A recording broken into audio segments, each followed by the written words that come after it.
कि अरे नए झूलने के छैया बलम दोपहरिया बिताइला।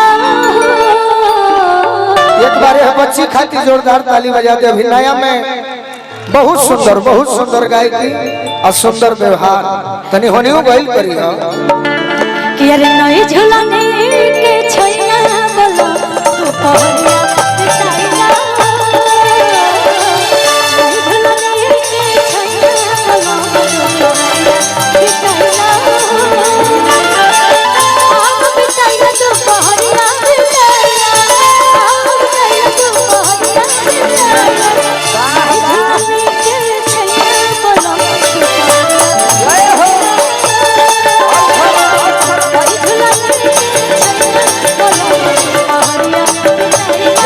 जवाब लो धैली हली दिल हमर बंधकी बही दुल्हनिया के बंधकी हो।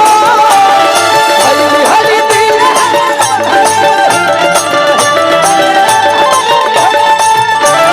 तखनी तो मार गली बंधकी बही दुल्हनिया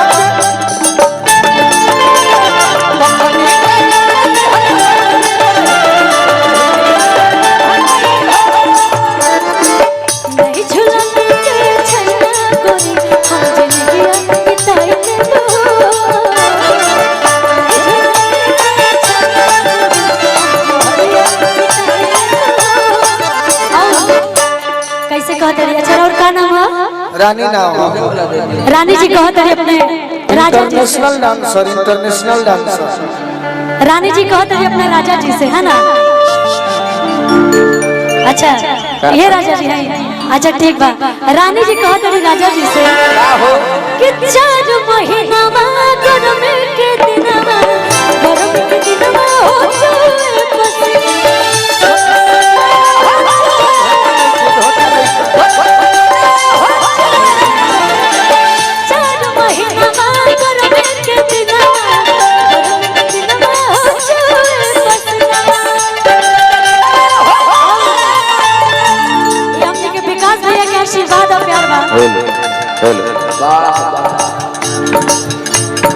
भैया हमारे मोनू जी के बड़े भाई राजकुमार भैया मुखिया जी लोग से हजारों रुपए का आशीर्वाद विकास भैया के आशीर्वाद मिलो। अरे छूटे ना दे कोई पसीना करी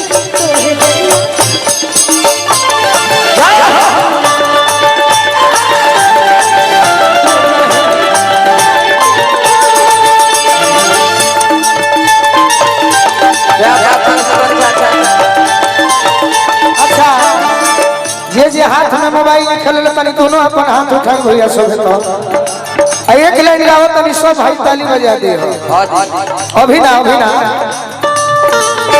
चचरे से लभ कइलू ओकरे से परेशानी बा ए सनमी करम तोहरो लागे